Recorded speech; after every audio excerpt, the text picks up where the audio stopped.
Welcome to Rep Your Brand. Hello, and welcome to another episode of Rep Your Brand, a podcast for B2B marketers who are looking to build careers for themselves through a strong personal brand. I'm Nick Bennett. This podcast is brought to you by my friends at Motion. They're a done-for-you podcasting service for scrappy marketing teams in B2B tech. They're two of the nicest guys around, and they truly do world-class work. You can find them at motionagency.io. And today our guest is Kyle Coleman, VP of Revenue Growth and Enablement at Clari, and someone that I have had the pleasure to work with in the past and learn from. So thanks, Kyle, for joining us. And why don't you introduce yourself? It is a pleasure to be here. Thank you so much, Nick. Really looking forward to this conversation. I know you and I have had a version of this conversation just like in one-on-ones back when we used to work together, so it'll be nice to take it to the masses here. So I'm Kyle. I lead our growth team at Clari. That's a combination of sales development, growth marketing, as well as revenue enablement. So it is a team of people who are responsible both for the creation of and acceleration of pipeline, ultimately to turn into revenue. And that's what I do. Awesome. So let's kind of get into it. So I know you're very active on LinkedIn, and so I still remember the day back in February of 2020 last year where you put out a challenge to your team to start posting on LinkedIn, as you've been doing for a while. I took that challenge up and I never looked back. And so some people say your personal brand doesn't matter. What's your take on that? I think it's an old school way of thinking about your contribution to the company. I think that the personal brand that you have, it is important for yourself, of course, but it also makes a huge impact on the company. You know, I can't necessarily, or I don't separate my brand from the Clari brand, because everything, most of what I'm doing, or the immediate impact that I can see anyway, comes in the form of affecting event attendance and demo requests and whatever it may be, you know, content downloads, all these sorts of marketing metrics that matter, I can track by the efforts that I'm making on LinkedIn. So that's one of the benefits, I would say, of having a brand, and that's one of the reasons that it matters. But really, for me, and you know this, Nick, what really motivates me is just to help as many people as possible. And so I realized that I had a lot of experience. You know, I've been in the sales development orbit for over 8 years now and have a pretty strong perspective on what works and what doesn't and what we need to do more of and less of and all those sorts of things. And I love working with the internal team on all of those things. But that's a team of 15 people. And I wanted to see what I could do to affect as many people as possible and just see, you know, first of all, am I actually right? Is my perspective actually right? Let's pressure test that a little bit. And then, you know, if so, try and help as many people as possible by just broadcasting things to the public. Yeah, you bring up a great point too, because I feel like people sometimes have that disconnect where they don't think that an employee's brand and what they talk about goes back to the company. But like the companies that come top of mind every time I think about this is Clari, Gravy, Gong. Like they all have people that promote different things, but when I think of you, I immediately go back to think of Clari. And when I think of Casey Graham, it immediately goes back to Gravy. And so like, I think it's a really great point that sometimes it's underestimated how much value it can actually bring back to the company. It's a win-win for everyone at the end of the day. 100%. And Clari has a pretty strong internal sort of push to get more people active on LinkedIn. And we just looked at the analytics recently, and it's like 20 times more people viewed our company's LinkedIn posts and our personal LinkedIn posts than came to Clari.com. It's not to say that enough people aren't coming to our website. They are. But we just you magnify the reach that you get by broadcasting your thoughts and feelings and perspective and tactics and all those sorts of things on LinkedIn. It's a no-brainer not to do it. Yep, absolutely. And so, you know, I know you mentioned you've kind of come up through the sales development side of things, and you've always been really vocal about that side of it. How has it impacted what you write about on LinkedIn? Yeah, so I think it's really important, or at least for me, what I always want to make sure that I'm doing is posting about things that I have experience in and some semblance of expertise in. You know, I hesitate to call myself really an expert in anything because there's always something to learn. But that combination of experience and expertise is, I think, super important to put out meaningful content and put out content that you can stand behind to substantiate with your experiences or with data or with whatever it is. So if I'm checking those two boxes, experience and expertise, and I'm focused on tactical things that can actually help people, you know, if somebody reads a post and they can go and take action on that, I've done my job. And so that's kind of what I try and do. Those are the guardrails that I try and keep on. I don't want to be ever too fluffy about what I'm posting. I really want people to see something and be able to take action on it, or at least change the way that they're thinking about something. Yep. Yeah, totally agree with you there. And I think it's, I mean, I've been following your content for so long, but being in marketing, like, you've taught me so much about like the sales development side of it and just sales in general, that, you know, I try to partner as closely as I can with sales, but I've learned a ton from your content. So you've at least got a huge fan in myself. I appreciate that. So, you know, do you remember the first time that you ever hit post on LinkedIn? Like, what was it about? What were you feeling at that time? I don't know necessarily if it was the first time, but it was certainly one of the earlier times. And it was a post about mentorship and how to solicit mentors. And a lot of people, they just will reach out and they'll just ask, like, can we talk for 30 minutes? And they don't contextualize it in any real way. And so I just posted something about the right way to ask for people to be mentors. You need them to understand who you are and what you've done, what you're trying to do and why you feel like that person you're reaching out to is going to be a solid mentor for you. And so it was something pretty simple, 1, 2, 3 quick bullet points, and it got a ton of engagement. I was like, holy smokes, like, there's something here. This was just kind of me taking 5 or 10 minutes just to put pen to paper on some thoughts. And that was encouraging for me to think, okay, this is a practice that I can do that can help people. And again, like, that's the animating purpose for my posting on LinkedIn, is to try and help people. And so I remember that back January of 2020, pretty early in my LinkedIn career, that being one of the first things that said, okay, yeah, this is a viable sort of strategy. This is a good use of my time.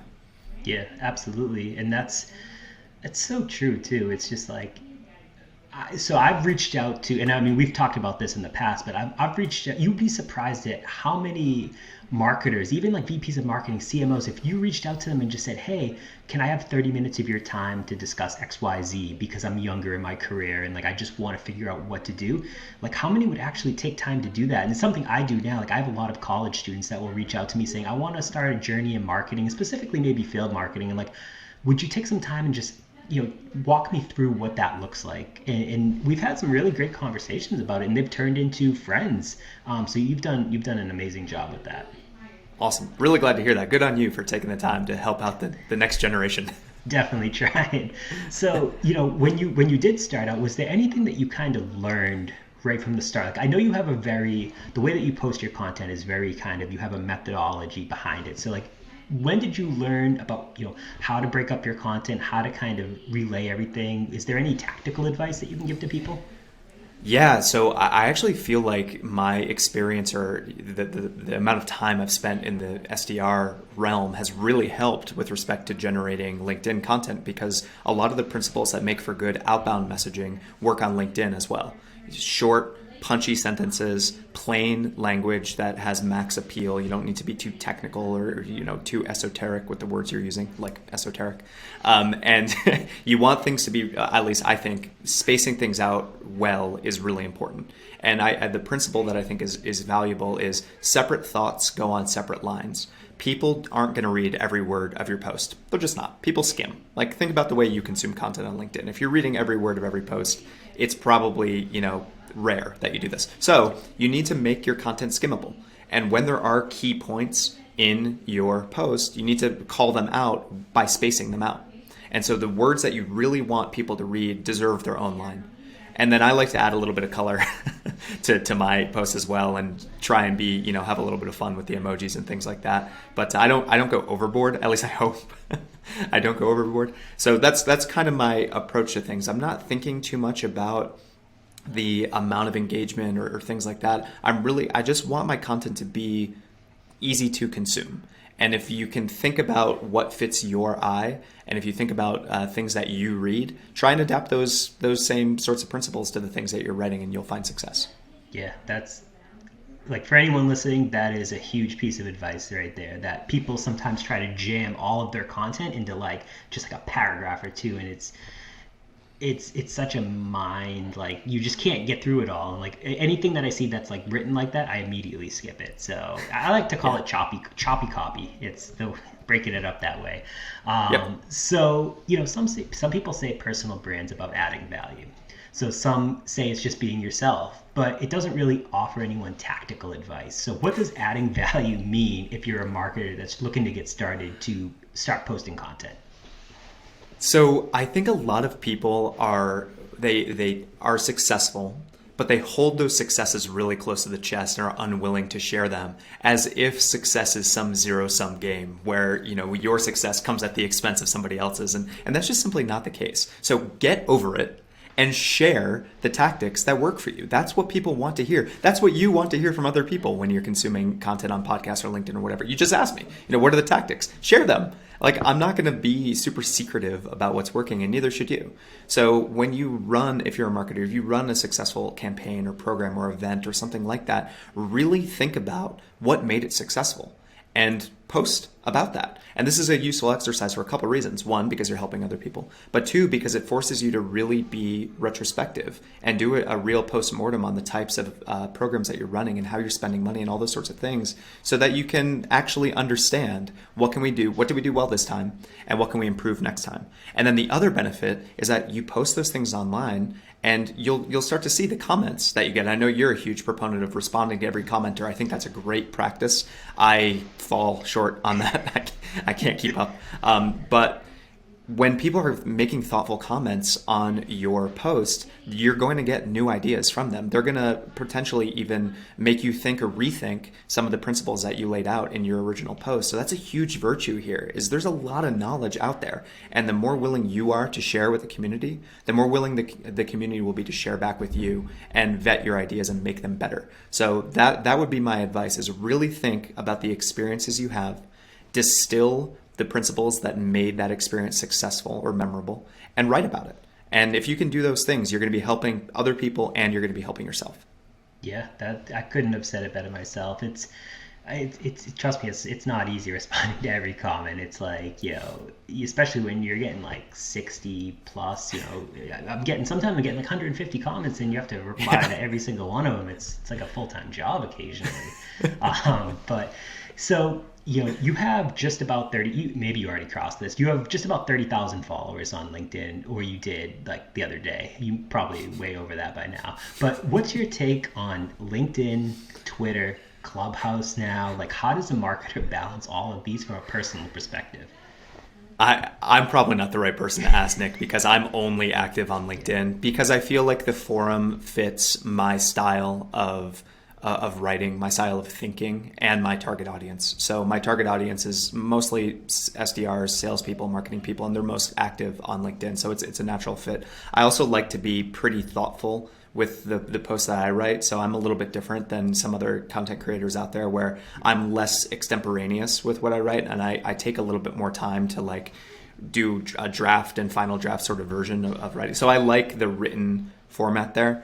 And then I don't know. Twitter to me doesn't allow for enough space to really flesh ideas out. And I guess you could do the threading thing, but I don't know. I just want to focus on doing LinkedIn well. It's what I'm used to. It's where I live. And I haven't really delved into the Clubhouse side of the world yet. I think it's pretty cool. I think that the platform has a lot of promise.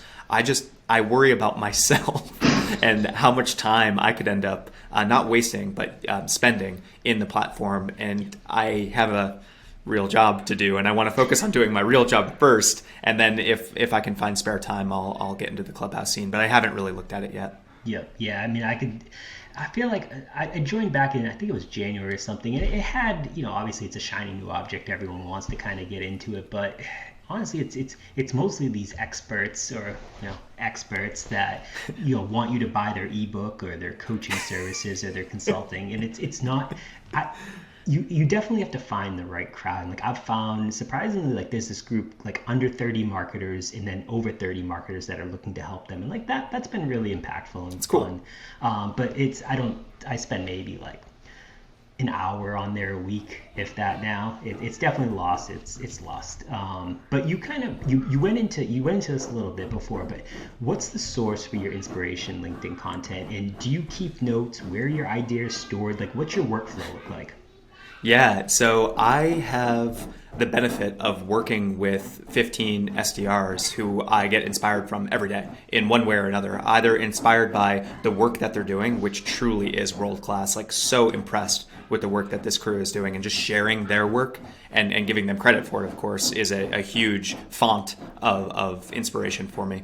And then the other thing I get from them are questions, questions about how to approach time management, or how to do some tactical sort of thing, or cold calling, email writing, whatever it may be. I also have the same thing on the demand generation side, and get to work closely with our CMO and all of his direct reports to understand what the different kind of marketing priorities are and why they matter. So I have this interesting sort of purview that is right between sales and marketing, and gives me a lens into what's working for both different departments, as well as the types of questions that people are struggling with and trying to work through. So that's really, really useful as a means of inspiration. And then the same sort of thing on LinkedIn. When I see a post that I agree with or disagree with or have a different take on, I'll just kind of jot a note down in a Google Doc. And I have this Google Doc that just has like, I don't know how many hundreds of bullet points of kind of thought starters on different topics. But that's basically it. I have the Google Doc app on the phone, and whenever I think of something or am inspired by something, I just jot it down.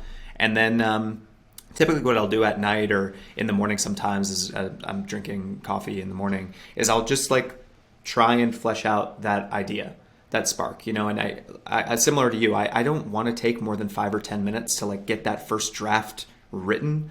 But then I do spend probably about the same amount of time making sure that the word choice is good and it flows and it has a good kind of sound to it. I often will read my posts out loud to see, like, does it have a good cadence and how it reads. So I may be a little bit too far in the weeds on this kind of thing, but that's my process.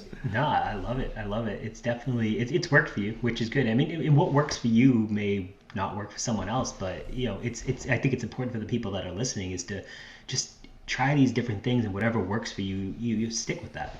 Yep. So you post daily, and so personalization is a big thing that you talk about too, and you always give a lot of your team big props for this. And I can tell you, firsthand that the Clari team does world-class personalization. And so you yourself, I know you've mentioned this before, where you put a lot of kind of like tidbits in your profile to try to hope if people are reaching out to you, they can basically personalize it to what you put out there, but people don't.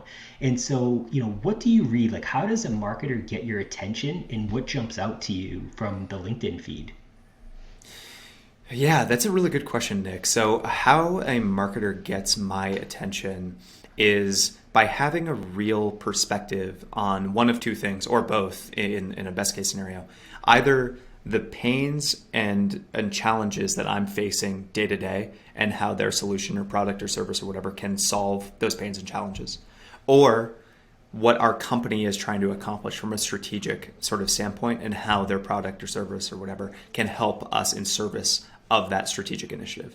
And so there are a couple different ways to do this type of outreach, and everybody will say, well, how do you do this at scale? And first and foremost, some things you can do at scale and some things you can't. And because you can't do it at scale does not mean that you shouldn't do it. It just means that fewer people are doing it. So if you do it well, you'll have a better chance of success. I know we both are responsible for account-based programs, and I love that, because if you go the extra mile, you do the extra effort, you will break through the noise. So there are certain amounts or certain types of things that you can't scale, and get over it. You have to do it. It's worth it. But some things you can scale. So if you understand my persona, you understand my purview, then you can say the same thing to other folks who have a similar or the same purview to me. And that's the pains and gains sort of approach to this. What pains am I experiencing? What gains will I realize by using your product? And then similarly, what is our company trying to do? We're not the only 300-person company out there who received funding recently and is doubling our sales team. Like, that type of messaging will apply to 80%, half of the companies in Silicon Valley. Like, take that. It seems really specific when you're thinking about, well, only Clari falls in this bucket. It's like, no, take a minute to try and generalize it beyond just Clari and think more broadly about, what does this mean? Why did they raise money? What are they going to do? And don't just reach out and say, hey, you just raised $60 million. Want to buy my product? That's not good enough. It's, hey, I saw you just raise money. And in the press release, your CEO said that you're trying to double the sales team over the next 12 months. How are you going to onboard all of them, especially in a virtual environment? A solution like ours can, that type of messaging is really what works. And it does scale. And you'll surprise yourself in how of these, marketers will call it a one to few type program. So one message for a handful or more of accounts. It's not something you could send to everybody, but it's something you can send to a subset of the companies that fall into the same parameters as the one you researched. So think about that and build out those segments. And those types of things are what will get my attention. The things I personally care about or the things that my company cares about. And that's what always catches my eye. Nice. That's really helpful. It's I think it's funny because you probably get way more outreach than I do, but I think in the last couple of months I've probably had about 75 between email, LinkedIn, phone calls, like 75 people reaching out to me. Out of those 75, one person personalized their outreach to me. And funny enough, that one person that personalized their outreach, 1 week later, I signed a $30,000 contract with them. And I always go back to that point that like personalization is so key, but like so many people just want to do the copy and paste, and you can see that from a mile away. 100%. I actually just wrote about this today because it just drives me crazy. Like, people will send a lot of cold emailers and a lot of marketers. For those of you listening, you're just as guilty of this. You'll go to your company's About Us page and you'll say, oh, this is brilliant copy. Our marketing team, product marketing team, agency, whatever, poured over these words. They must be good. I'm just going to take them and I'm going to put them in my cold emails. Don't do that. That sucks. Nobody wants to read about you in a cold email. If they don't know who you are, why are they going to read it? Think about you and the emails that you receive. Do you ever really pay that much attention when somebody's like, we do this, and this, and then bullet point list of things? You're like, I don't care. You need to take those beautiful words that are on your company's site and you need to apply them to the recipient. So again, if you can take what you know matters to that person, the challenges they're facing, the strategies they're pursuing, and you can reorient your messaging through that lens, and you can cut out the marketing buzzwords. Like if you ever think about including the words 360 degree in a cold email, I'm going to come to your house, I'm going to rip your keyboard out of your hands, and I'm going to delete it for you. Don't write that. It's nonsense. So speak like a human, not like a marketer, and you're going to get much more human responses. Yeah, couldn't agree more. And this actually kind of goes into my next question. I wrote about this I think a day or two ago, and so like DMs and pitches are getting worse on LinkedIn, yeah. And so automation's killing some of the engagement. What could LinkedIn do to change the platform from your viewpoint for the better? And trust me, for me, the inbox system is one of the first things that needs to get fixed. But what are your thoughts on that? The inbox experience on LinkedIn is. There's a special place in hell reserved for the person who manages, the PM who manages the inbox on LinkedIn. It's terrible. And that would be a huge thing. Like if you could filter messages out, if you could set reminders for, when you want something to bump back to the top, whatever, like if you could actually manage the flow, it would make a pretty big difference. And there's a whole litany of things. Like we could talk endlessly about what automation is doing, and it's terrible. And I saw your post. I totally agree with it. But there's one thing that all the listeners on this call can do, which will help. Respond to the people who are reaching out to you. Tell them yes or tell them no and give them a quick rationale as to why. Part of the reason why there's so much automation and there's so much follow-up is because there's so much ignoring that happens. And I started doing this recently where I pledge to respond to every cold email that hits my inbox. I can't do the same on LinkedIn as previously discussed. But everybody who comes to my inbox, I'm responding to them. And so I publicized that I was doing this, and I got a lot of emails in the first couple of weeks, but I've been saying no to most and yes to some. And now this week I've gotten fewer emails than I've ever gotten because I've said yes or no to everybody. And people know where I stand. People know what my initiatives are, and they know when to circle back. So if everybody that is the target of these messages just started responding, maybe not to everyone, but responding to a handful, you'll start to see the volume go down, and maybe that'll mean that we need less automation, and maybe that'll mean that people understand that personalization matters. And so I don't know, I'm hopeful that could be a trend that we see, but I want to encourage everybody to respond to the people that are reaching out to them, give them some feedback and see what happens. Yeah, absolutely. And so for the marketer who's never posted a single thing on LinkedIn, like what would you suggest they post about for the first time? Yeah, something that, as we talked about before, something they have experience in or expertise in. And I would probably recommend you start at the tactical level and think about a program that you just ran or that you were involved in or that your team did. And again, tease out the things that made that successful. And then write about it. People like to read about things that went well and things that didn't, and what you learned from them. So if you can, distill again those learnings into something that's digestible for the community to consume, that will be a really useful, a really good use of your time and useful to the community. Because if nothing else, say you're disappointed with the engagement, which you shouldn't be, and we'll touch on that in a second. At least you've done enough to do that postmortem on what your team has done. You can share the learnings internally, and your team will benefit from it. Now, on the point on engagement, it doesn't matter. It doesn't matter if you get hundreds of likes or dozens. Like, who cares? If you are helping a single person, if you're having a solid interaction with a single person, if you're learning something, that is your success criteria. It's so easy to get seduced by those vanity metrics of likes and comments and engagement and views and all that stuff. And yeah, it's cool when something that you write has mass appeal and goes viral or whatever. But it doesn't ultimately matter. It's not the reason that any of us are doing this. The reason that the best people. The reason the best people are doing this is to help other people. And so if that is your success criteria and you say, I helped one person today, that will be a much more inspirational way for you to continue putting your thoughts out there.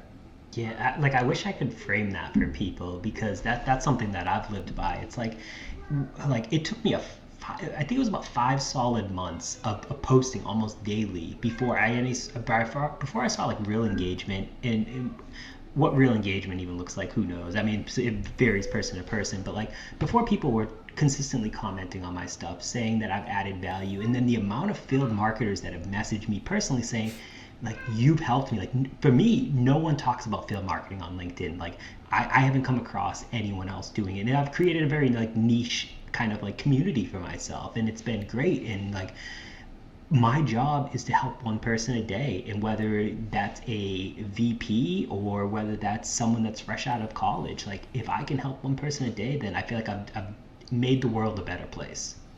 Great perspective. Yeah, awesome. So I think we're coming up on time, so I want to just close with a few more questions for you. So, what's your favorite resource? It could be online, offline, that you rely on basically to keep up to speed and keep your brand fresh and your mind fresh and everything like that. Yeah, I think there's a lot of value in unplugging. So the resource I will recommend to everybody is really carving out time to do something away from your screen, whatever that is. I find a lot of value in reading books that are not necessarily about sales or marketing, but maybe are about, like human psychology or something like that. That's just a little bit different, trying to understand the way that people think. And what's really important is to do this in a way that's uninterrupted. So I'll put away the phone, put away the screen, put everything away, and I'll try and just like be focused for half an hour. 10 minutes, whatever it is. And I find that really refreshing. So I can't emphasize enough, especially as we're all, working from home and the virtual stuff, and there's, so much Zoom fatigue and all that. You have to find ways, and you have to be intentional to find ways to get away from your screen. And that's how I think you can stay fresh and energized. And if you're doing that as you're trying to learn something new, or relearn something that you feel like, revisiting books is a super valuable exercise that I do pretty regularly. If you can do something like that and that energizes you, more power to you. Love it. Love it. So do you have any final parting words for anyone who wants to start creating their own personal brand and content out there? Just do it. Just do it. Like there's no downside. Like you'll be surprised. And I think probably one of my favorite things about LinkedIn, certainly versus social media outlets like Twitter, for example, is LinkedIn. The community is very positive. Like there's no anonymity. People's faces, jobs, companies, like, are all represented there. So people are nicer. And you'll be surprised at how well received, I think anyway, you'll be surprised at how well received your content is. People genuinely appreciate thoughtful content. So if you're thoughtful in what you write, if you're coming from a place of experience or expertise, then it'll be well received. You'll enjoy it. They'll enjoy it. You'll get something out of it. Your company will benefit. You'll benefit. There's really no downside. Yeah. I totally agree with you. I just wish more people would do it. I feel like LinkedIn's such a sales heavy platform. More marketers really need to get out there, but we'll get there at some point. So, Kyle, thank you. Where can people go to learn more about you, Clari? Anything else you want to plug here? Feel free. Yeah. So as I mentioned, LinkedIn is the only social channel I'm active on. So you can find me and just search for Kyle Coleman. I think you'll track me down. And then Clari.com, CLARI.com. If you're interested in the wide world of revenue operations, especially a lot of marketers listening to this, if you want a better understanding of your top of funnel production and how you're involved in the revenue process, then Clari will be very beneficial to you. So check it out. Awesome. Well, Kyle, thank you again. I appreciate you spending some time with us today. It was great having you on Rep Your Brand. Thanks so much, Nick. Been a pleasure.